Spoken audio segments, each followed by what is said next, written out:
Subscribe कीजिए Asif Hindi voice channel को और बेल आइकन का बटन दबाइए अच्छी अच्छी कहानियाँ हमारे चैनल पर देखने के लिए। तो चलिए शुरू करते हैं। कर्नल की दर्द भरी दास्तां। दोस्तों, आज हम आपके लिए वह कहानी लेकर आए हैं जिसको पढ़ने के बाद आप इमोशनल हो जाओगे। हमारे चैनल आसिफ हिंदी वॉइस में आपको मनोरंजन के साथ बहुत कुछ सीखने को मिलेगा, तो आपको ये पोस्ट बहुत पसंद आने वाली है। ये कहानी है उत्तर प्रदेश के एक गांव की, जिसमें सूरज नाम का लड़का रहा करता था।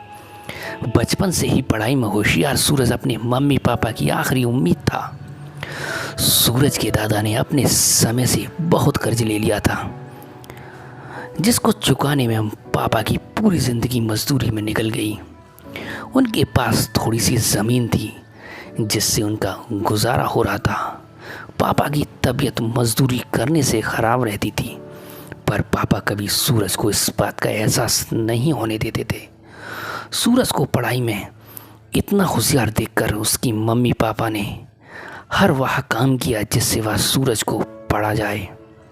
सूरज की कॉलेज की पढ़ाई ख़त्म हो गई थी और वह एक छोटी सी नौकरी करने लगा, जिससे उसका खर्चा निकल जाता और साथ में वह कर्नल बनने की तैयारी भी कर रहा था। सूरज अपने वक्त का एक मिनट भी फालतू नहीं गुजारता था। सूरज ने पूरा समय पढ़ाई और नौकरी में ही लगा दिया।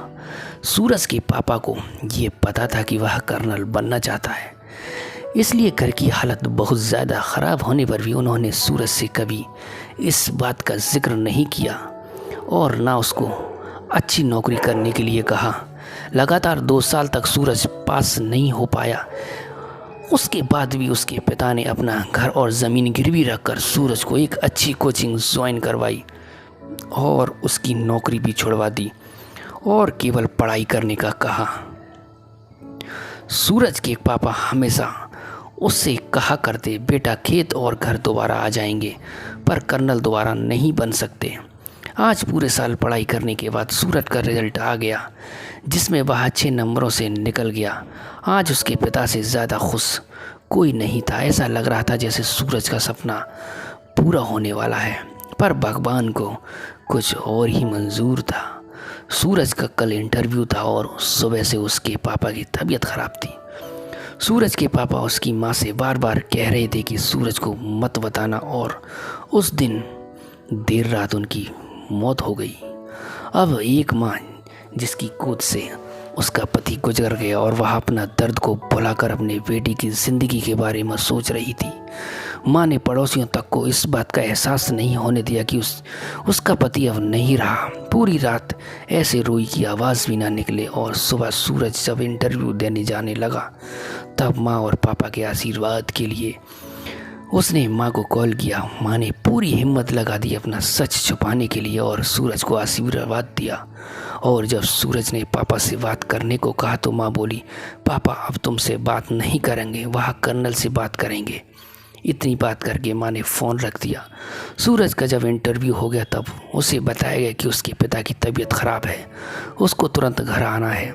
सूरज को एक पल नहीं लगा अपने पिता की हालत समझने में। घर पहुंचकर पिता के पैरों में गिरकर वह ज़ोर ज़ोर से रोने लगा और कहने लगा, पापा उठो, देखो मैं कर्नल बन गया। आज उसके पिता को वह खुशी मिली थी जिसका उसको बरसों से इंतज़ार था, पर आज वह इस दुनिया में नहीं थे। भगवान सूरज के पिता की ज़िंदगी में सुख लिखना ही भूल गए थे। पहले वह अपने पिता के कर्ज में ज़िंदगी भर मजदूरी करते रहे और फिर बेटे के सपनों में फिर घर और ज़मीन गिरवी रखनी पड़ी। वह ज़िंदगी में कर्ज लेकर आए और कर्ज लेकर चले गए। सूरज के पिता को भले ही ज़िंदगी में कुछ हासिल ना हुआ हो, पर वह अपने लड़के को इस काबिल बना गए कि वह अपने साथ पुश्तों को बैठे बैठे खिला पाए। सूरज की माँ ने जो उस रात किया, जिसका करने का जज्बा बहुत कम लोगों में होता है। जब सूरज कर्नल बनकर घर आया तब माँ ने सूरज से कहा, बेटा तुम आज इतने बड़े बन गए हो कि हज़ारों गरीबों का भला कर सकते हो। जब भी तुम्हारे सामने कोई गरीब मदद मांगने आए तो अपने पिता और मेरे बारे में सोचना।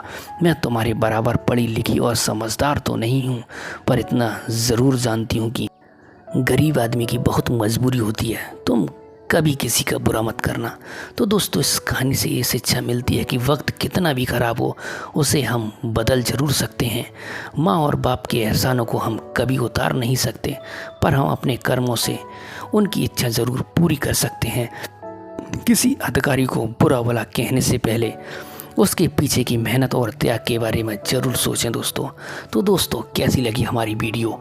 अगर आपको वीडियो अच्छी लगी हो तो दोस्तों एक कमेंट करके बताएं, और दोस्तों चैनल पर नए हो तो दोस्तों चैनल को सब्सक्राइब करें और वीडियो को शेयर करें। तो दोस्तों मिलते हैं सभी अगली अच्छी वीडियो में। गुड बाय दोस्तों।